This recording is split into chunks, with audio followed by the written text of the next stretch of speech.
भारत की अर्थव्यवस्था बीते कुछ वर्षों में कई वैश्विक चुनौतियों से जूझ रही है। महामारी के बाद आई मंदी, रूस यूक्रेन युद्ध, कच्चे तेल की कीमतों में उछाल और अमेरिका चीन के बीच चल रही आर्थिक प्रतिस्पर्धा ने दुनिया के हर देश को प्रभावित किया है। ऐसे माहौल में भारत के लिए सही आर्थिक रणनीति अपनाना बेहद जरूरी है। अंतर्राष्ट्रीय मुद्रा कोष यानी इंटरनेशनल मॉनेटरी फंड में कार्यकारी निदेशक और भारतीय रिजर्व बैंक के पूर्व गवर्नर उर्जित पटेल ने हाल ही में भारत की आर्थिक नीतियों पर महत्वपूर्ण टिप्पणियां की हैं। आइए जानते हैं कि आखिर उर्जित पटेल ने क्या कहा। नमस्कार, मैं ब्रह्मचारी आशीष और आप देख रहे हैं इन खबर। उर्जित पटेल की बातों से यह साफ होता है कि भारत ऊर्जा सुरक्षा, व्यापार विस्तार और बहुपक्षीय सहयोग जैसे मुद्दों पर एक संतुलित रणनीति अपना रहा है। रूस से सस्ता तेल भारत की बड़ी राजनीतिक जीत। रूस यूक्रेन युद्ध के बाद पश्चिमी देशों ने रूस पर प्रतिबंध लगाए और तेल कारोबार पर दबाव बनाया, लेकिन भारत ने अपने राष्ट्रीय हित को प्राथमिकता दी। भारत ने रूस से रियायती दरों पर कच्चा तेल खरीदना जारी रखा।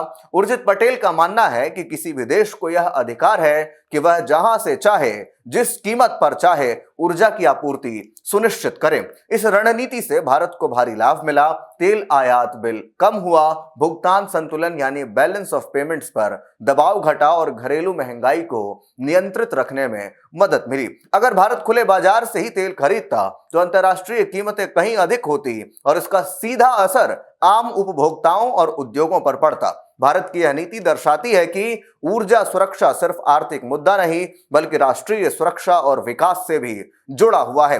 भारत के लिए एक और बड़ी चुनौती अमेरिका की ओर से लगाए गए टैरिफ हैं। अमेरिका वैश्विक व्यापार में लगभग 13% हिस्सेदारी रखता है, इसलिए उसकी नीतियों का असर पूरी दुनिया पर पड़ता है। भारत के लिए स्थिति चिंताजनक है क्योंकि इन टैरिफ का सीधा असर उसके निर्यात पर हो रहा है। उर्जित पटेल ने बताया कि भारत के लगभग 55% निर्यात इन टैरिफ से प्रभावित हो रहे हैं। सबसे ज्यादा नुकसान उपभोक्ता वस्तुओं के क्षेत्र में है क्योंकि उन पर लगाए गए शुल्क भारतीय उत्पादों को अमेरिकी बाजार में महंगा बना देते हैं। यह सिर्फ वर्तमान शुल्क का मामला नहीं है, बल्कि इसमें बार बार बदलाव की संभावना भी निवेशकों के लिए अस्थिरता पैदा करती है। जब किसी देश की व्यापार नीति में अनिश्चितता बन रही रहती है तो विदेशी निवेशक लंबी अवधि की योजनाओं को बनाने से हिचकने लगते हैं। भारत का भुगतान संतुलन पिछले कुछ वर्षों से दबाव में रहा है।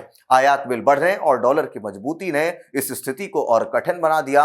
रूस से सस्ता तेल खरीदने से इस पर कुछ हद तक राहत जरूर मिली है, लेकिन अमेरिकी टैरिफ और वैश्विक व्यापार की अनिश्चितता इसे फिर चुनौतीपूर्ण बना देती है।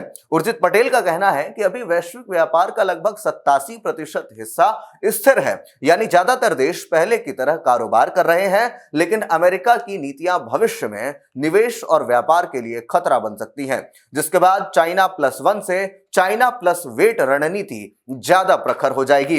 अब जरा समझते हैं कि चाइना प्लस वन से चाइना प्लस वेट क्या है। ग्लोबल सप्लाई चेन में चीन लंबे समय से प्रमुख भूमिका निभाता रहा है, लेकिन कोविड-19 और भू राजनीतिक तनावों के बाद कई कंपनियों ने अपनी निर्भरता कम करने का निर्णय लिया। इसे चाइना प्लस वन रणनीति कहा गया, जिसमें चीन के साथ साथ किसी और देश में भी उत्पादन का विकल्प तलाशा जाता है। लेकिन उर्जित पटेल का मानना है कि अब दुनिया चाइना प्लस वेट की तरफ बढ़ रही है। इसका मतलब है कि कंपनियां नई जगह निवेश करने से पहले इंतजार कर रही हैं, क्योंकि वैश्विक नीतियों में अस्थिरता बहुत बढ़ गई है। इससे निवेश निर्णय टल रहे हैं और भारत जैसे देशों को अतिरिक्त तैयारी की जरूरत है ताकि वे खुद को एक भरोसेमंद विकल्प के रूप में पेश कर सकें। अमेरिकी टैरिफ का असर कम करने के लिए भारत को नए बाजार तलाशने होंगे। उर्जित पटेल ने सुझाव दिया कि भारत को द्विपक्षीय और बहुपक्षीय विदेशी व्यापार समझौते यानी फॉरेन ट्रेड एग्रीमेंट्स पर ध्यान देना चाहिए।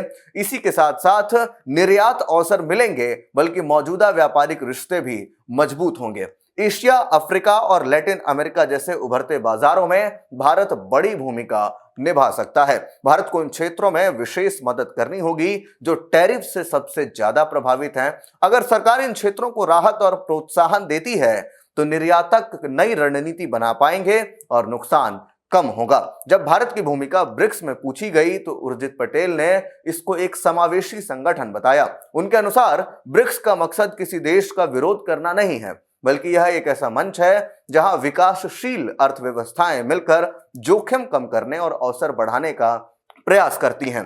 ब्रिक्स को न्यू डेवलपमेंट बैंक यानी एनडीबी और आकस्मिक रिजर्व व्यवस्था जैसी संस्थाएं बनाई हैं। ये संस्थाएं सदस्य देशों को वित्तीय स्थिरता और विकास परियोजनाओं में सहयोग देती हैं। भारत के लिए यह मंच न केवल वैकल्पिक वित्तीय सहायता प्रदान करता है, बल्कि उसे एक वैश्विक नेतृत्वकारी भूमिका निभाने का भी अवसर देता है। अब जरा जान लेते हैं कि भारत के लिए आगे की राह क्या होगी।